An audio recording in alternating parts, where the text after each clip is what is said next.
Welcome back everyone, and continuing straight off from where we left off last time, we are going to finish removing and sealing up this whole house attic fan here, which is just dumping heat into the home. And don't worry, there's going to be plenty more in this video and some really strange finds in my attic, so stay tuned for the rest of this. This one's going to be a big one. Now that we actually have the innards of the fan and the actual motor removed, we can go ahead and seal up this hole here. We need to get some drywall in here and actually gap fill everywhere that we see light, because that means there is air, and we want to make sure there is absolutely no air passage from the attic into my home.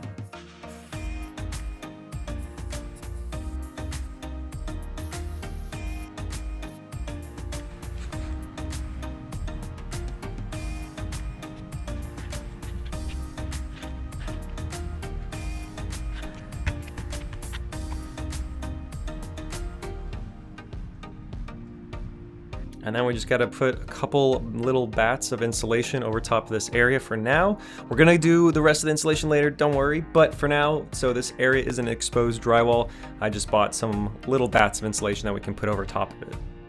And by no means am I a drywall expert, but I did my best here to see if I could get it to blend in with the ceiling. I do have popcorn ceilings here, which are eventually gonna go away, so I'm just trying to make this look somewhat pretty, and it'll do for now.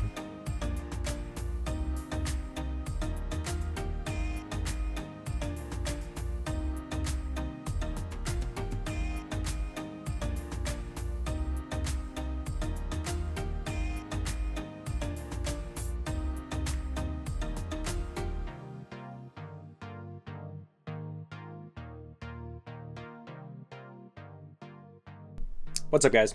Welcome to part one. And this is kind of a weird one because I don't really have everything I need for the attic right now, but I figured I'm gonna start with some small stuff, and I need to measure the distance between my rafters to see what size baffles I need. So I figured I'm going to replace the bulb up there because there's just a hot old bulb up there. I'm gonna replace it with a nice bright LED.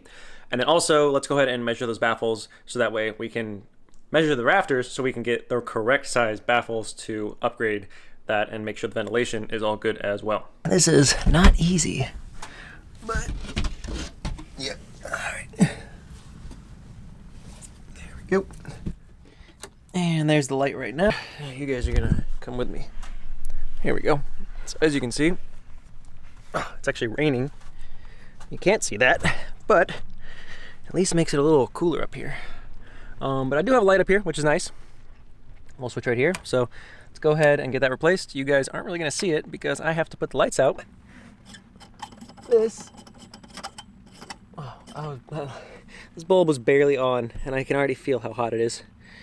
One benefit of LEDs, they don't run zero heat, but they run a lot less heat because typically they use less power, and less power used, less heat you generate. So even though they do produce heat still, it's a lot less. And voila. This is what we're dealing with. So these are my rafters, and as you can see, they're quite wide, but the current baffles are sad. So these baffles are clearly way smaller than what they should be, or what they could be.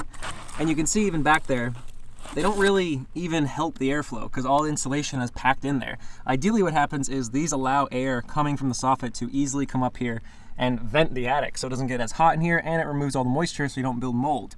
Now luckily I don't see any mold up here so far, and the inspection when I got the house, there was no mold, so hopefully we're good there.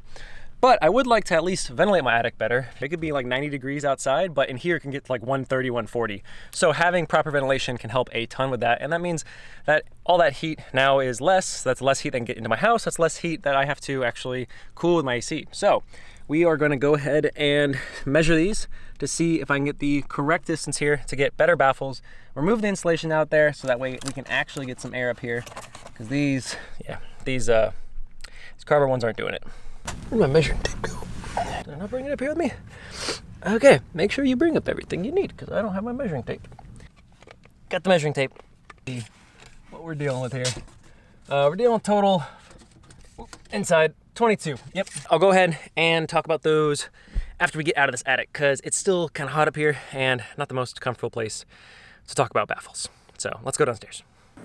Right up here is all the air intake, and that is my soffit. And so that is where outside air here is going to be traveling into.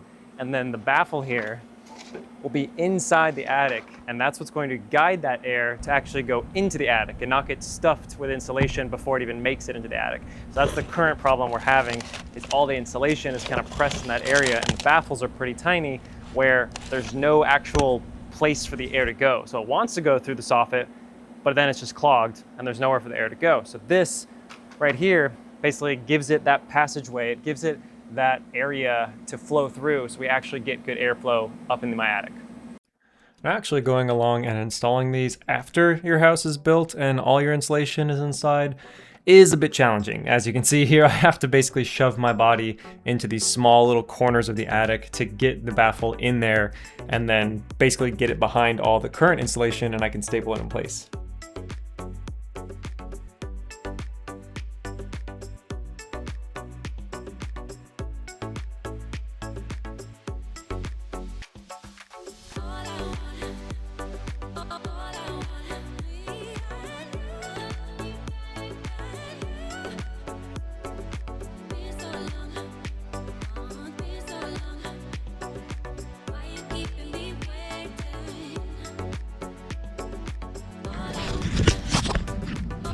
Alrighty.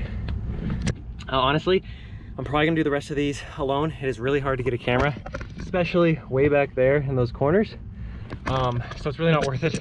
And it's the same thing over and over again anyways. So I'm gonna go ahead and knock these out. I actually have to go buy some more, so I think we're gonna be done for tonight until I can get some more baffles. But it is funny, I can actually hear like the air coming in now. Like I can hear the outside.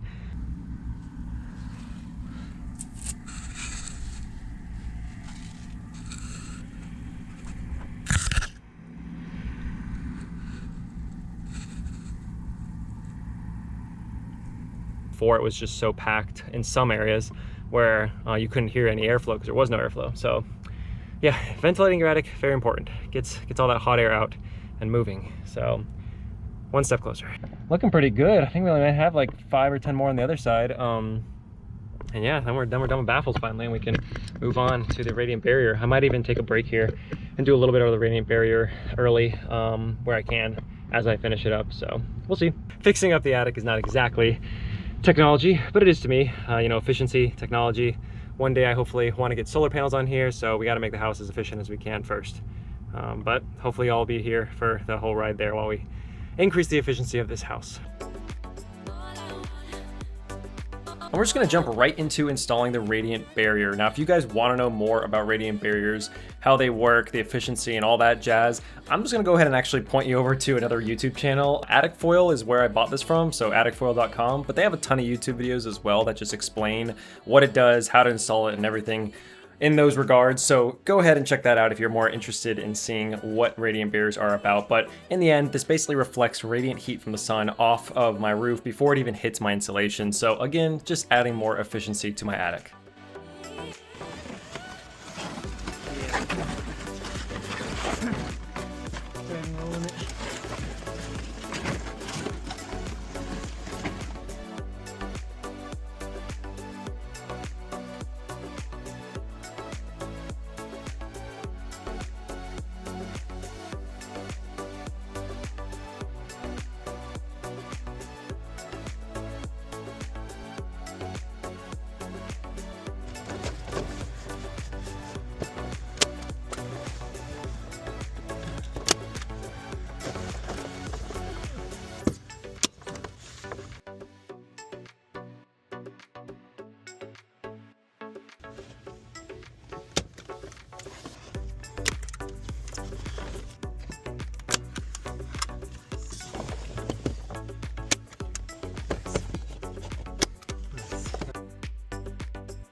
and we got a little gap there now.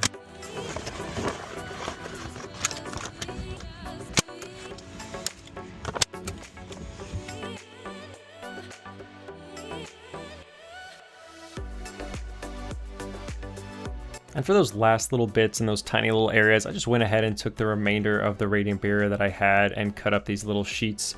And I know, guys, it looks horrible and it looks really patchy, but that's the cool thing about radiant barrier. It doesn't care. It's going to add efficiency for as much as you add. As much square footage as you can get on there, the better. So even if you have missing gaps, that's okay. It's not supposed to be airtight. And I covered a vast majority of the giant square footage of the roof and the attic in here, so I'm happy with that.